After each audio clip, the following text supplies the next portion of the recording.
Well, Gul Maqsood Sabit is a former Deputy Finance Minister for Afghanistan. He joins us now live from Kabul. Thanks so much for speaking to us. How much has the economy as an issue of national concern been actually marginalized by security and corruption? And I mean, has the lack of security actually given politicians an excuse to ignore the economy? Well, economy is key to stability of any country, as we all know.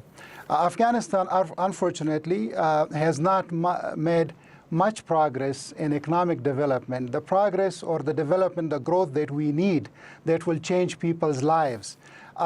Corruption has been at the center of the problems.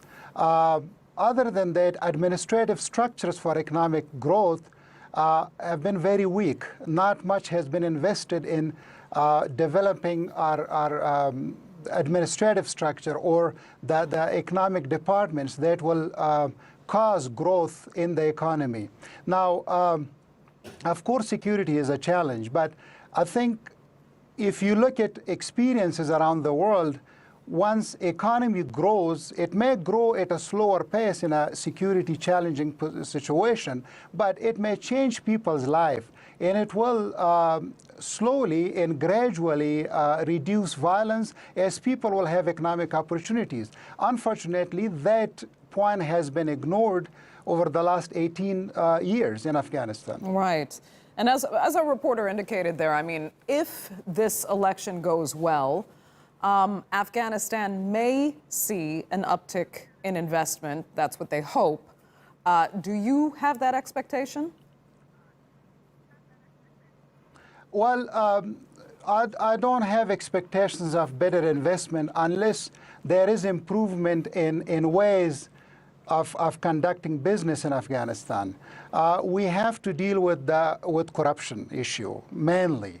That's one thing that's really discouraging a lot of investment in Afghanistan. Second, we have to make it easier for investors to come to Afghanistan. Now, security is a big cost for investment. A lot of larger or multinational corporations do not want to come to Afghanistan because they don't want to pay huge sums of money for security in Afghanistan. Right. Third, we have to work with our institutions, financial institutions, to make it easier for businesses to have access to finance, both internationally and in Afghanistan. So if we do not deal with all these challenges, elections and good results of elections, yes, it will have an impact, but it will not be enough to encourage international investment to Afghanistan. Okay. And then on a separate front, I mean, in an effort to help shore up security, as we know, these peace talks are underway with the Taliban. And I want to ask you how investors can feel assured if those peace talks going forward would actually guarantee a role for the Taliban, an extremist group, in governing the country. Well, investment, I think if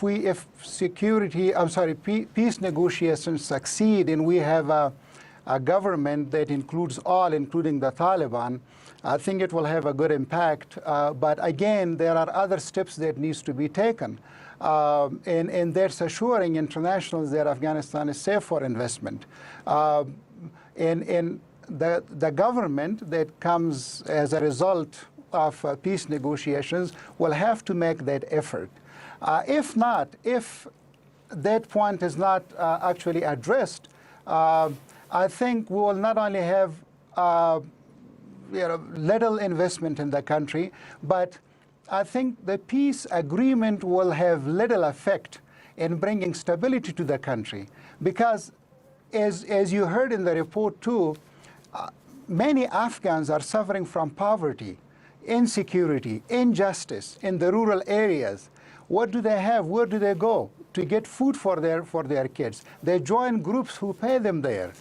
Governance does not exist there. So even if a peace agreement is signed and a new government comes to Kabul, a number of these issues have to be addressed to make it easier for economy to pick up.